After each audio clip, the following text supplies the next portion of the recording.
بسم اللہ الرحمن الرحیم اللہم صلی علی محمد النبی الامی وعلی آل محمد صلی اللہ علیہ وآلہ وسلم۔ میں آپ سب دوستوں کو اپنے چینل اوان تیتر کلب پر خوش آمدید کہتا ہوں۔ اللہ تعالیٰ آپ سب کے رزق میں، مال و جان میں خیر و برکت عطا فرمائے۔ اللہ آپ کے اولادوں میں برکت عطا فرمائے۔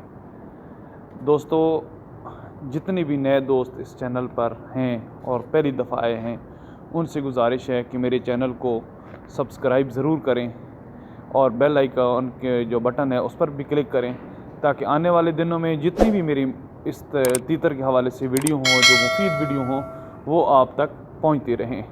اور جو دوست پہلے سے دیکھ رہے ہیں، ان سے گزارش ہے کہ میری ویڈیو کو لائک بھی کیا کریں، شیئر بھی کیا کریں، تاکہ زیادہ سے زیادہ لوگ جو ہیں وہ مستفید ہو سکیں، کیونکہ انسان وہی بہتر ہے جو دوسروں کے لیے نفع بخش ثابت ہو۔ تو دوستو، چلتے ہیں آج کی ویڈیو کی طرف۔ آج ایک انتہائی اہم ویڈیو کے ساتھ میں آپ کی خدمت میں حاضر ہوں کہ بعض اوقات دوست پوچھتے ہیں کہ ہمیں کیسے معلوم ہو کہ ہماری مادہ تیتر جو ہے وہ کراس ہو رہی ہے یا نہیں ہو رہی، اور کیسے پتہ چلے کہ ہمارے تیتر کی جوڑی آپس میں لگ گئی ہے یا نہیں لگی۔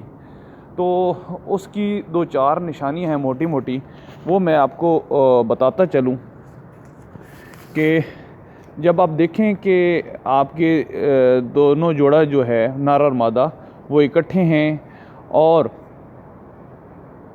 کیسے سیٹ ہوں، ان کا معلوم کیسے ہوگا، تو اس کا بہترین جو ہے دو چار نشانیاں میں آپ سے شیئر کرتا چلوں کہ سب سے پہلے تو یہ ہوگا کہ تیتر جو ہوگا وہ نر تیتر وہ مادہ تیتر کے ساتھ تھوڑا سا لاڈ پیار کرے گا، چونچ کے ساتھ اس کو خارش وغیرہ کرے گا۔ یہ آپ کو کنفرم ہو جائے گا کہ آپ کی جو نر اور مادہ جو ہیں وہ آپس میں لگ گئے ہیں، ان کا پیئر جو ہے وہ بن گیا ہے۔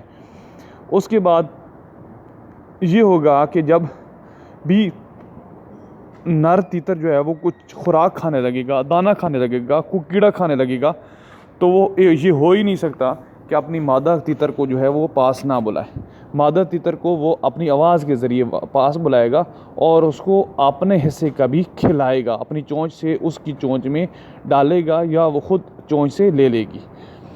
اس کے بعد جو تیسرا ہے وہ یہ ہے کہ کبھی بھی چیز جب بھی کوئی کھائے گا تو وہ ضرور بلائے گا، اور اکیلا کبھی بھی نہیں کھائے گا۔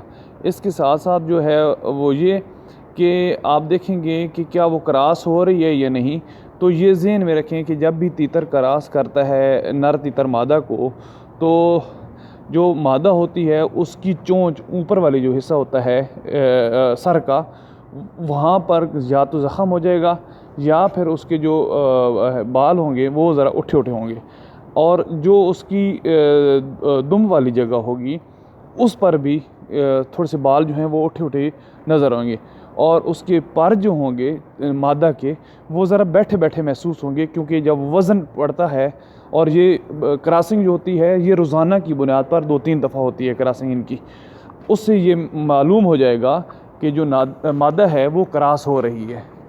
تو دوستو، اس کے ساتھ علاوہ بھی اور بہت ساری نشانیاں ہیں، لیکن آپ سے گزارش یہی ہے کہ ان سب کے لیے بریڈنگ کا سیزن چونکہ شروع ہونے والا ہے، تو آپ اپنے گیج کی طرف بھی توجہ دیں کہ آپ کا گیج جو ہے کم از کم بھی 4x4 سائز کا ضرور ہونا چاہیے۔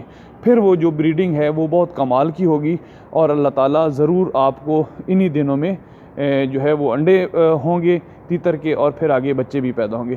تو دیکھتے رہیے میری ویڈیو کو، اور زیادہ سے زیادہ لائک شیئر کریں۔ اسی طرح بندہ سیکھتا ہے، میں آپ سے سیکھوں گا، آپ مجھ سے سیکھیں گے۔ اگر میری کوئی بات آپ کو بری لگے، کوئی اچھی نہ لگے، تو کمنٹس میں ضرور شیئر کیجئے گا۔ انشاءاللہ ہم سب کو ایک دوسرے کی گفتگو سے فائدہ ہوگا۔ اللہ تعالیٰ ہم سب کا حامی و ناصر ہو۔ اپنے دوست، اپنے بھائی کو اپنی دعا میں یاد رکھیں۔ جزاکم اللہ خیر۔ اللہ حافظ۔